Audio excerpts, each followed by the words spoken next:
So make sure you hit that thumbs up button, like, subscribe, rate, review. Boys, welcome into the local hour. Who are your top 5 dogs and who wants to start? Are we just listing our 5? Or I think we should list the 5 and then argue.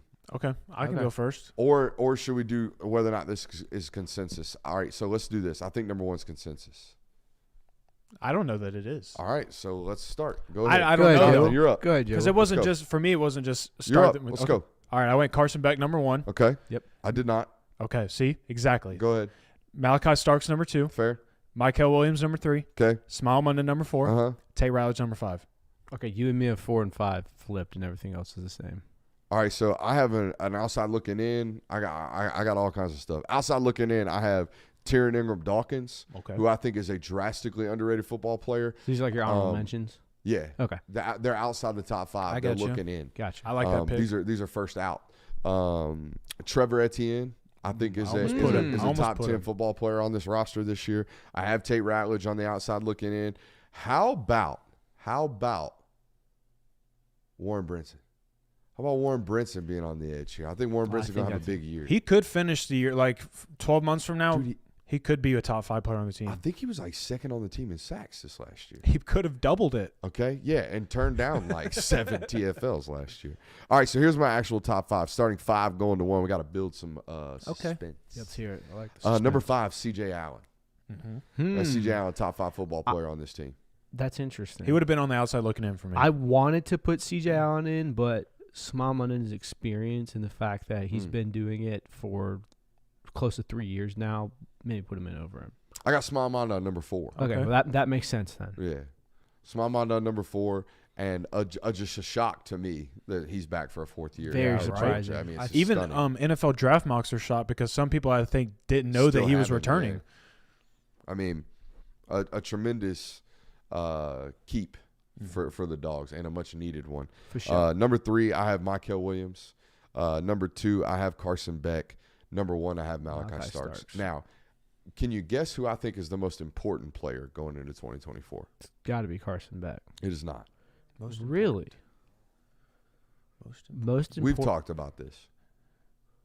If this player isn't good, you're in deep shit. It's Jonell Aguero. Jonell Aguero. Yeah. If Jonell Aguero is not what Jonell Aguero was promised to be coming out of high school, row rags. You know what I mean? Row raggy. What's going to happen at star? Yeah. Because, I mean, it's your most pivotal position defensively, I believe. It's Mike and it's star and nose tackle. If you got a great one of those, it changes how you play. We saw that with Jordan Davis. But, man, if you don't have a great Mike and if you don't have a great star in this 4-2-5 nickel, you're in not hot water, but it's looking like where Mark Webb's an NFL football player, but you guys hated Mark Webb. Y'all felt like Mark Webb got picked on because guess what?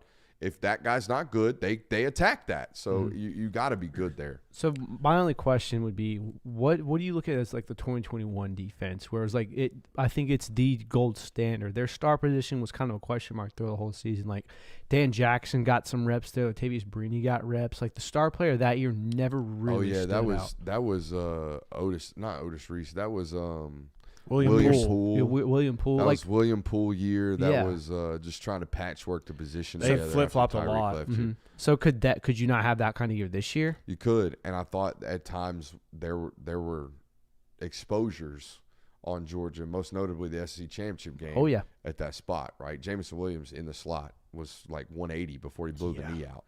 There's some comments here about Jake Pope. That's a tough ask. I know he's a smart kid. I would imagine he's a smart kid coming from Buford. He's football smart, I should say. I don't know his career GPA. Football smart, you would imagine, coming from a program like that.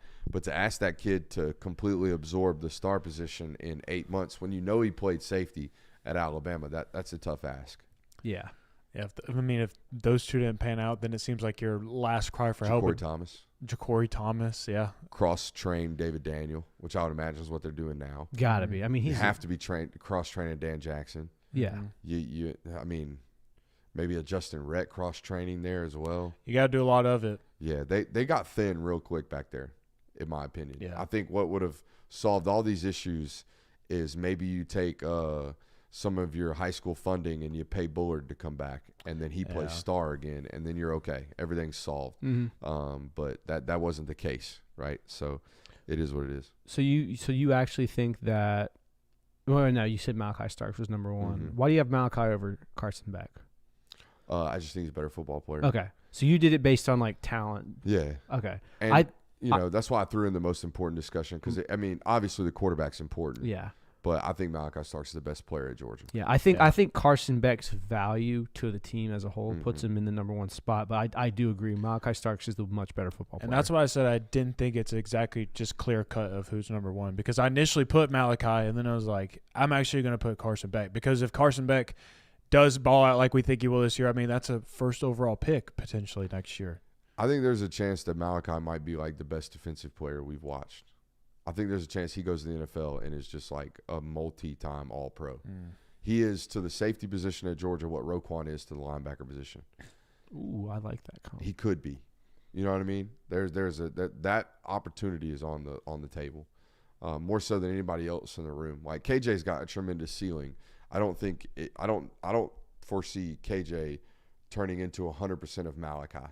But if he's 95% of Malachi, he's still a top 15 really pick, good. so it doesn't matter. Right. But, yeah, I think Malachi Starks is the best player at Georgia, followed closely by Carson, followed closely by Mike Hill, and then there's a slight drop-off for the rest of the guys. Yeah. I put Tate Ratledge on my list. Honestly, just for this pure reason of I think that's kind of going to be I shouldn't say face of the program, but I think that he's clearly stepping into this leadership role. He said that he had to step in front of the team and speak to him about importance of showing up early and all this stuff on his podcast. And then was late the next day. But I feel like he's stepping into like this leadership role, a face of like that offensive line, a face of the offense, and a guy that a lot of the players are going to have to lean on and look towards. And so that's one of the reasons why I put him as one of the top 5 players. And obviously, he's immensely talented at his position. Chad makes a good point. Can you believe we were already reaching the last season of Malachi Starks? No, I still think that he made the interception against Oregon yesterday. Yeah, we're here. Dude, I'm getting old. You blink. You get 15 more. You get 13 guaranteed, but you might get 16.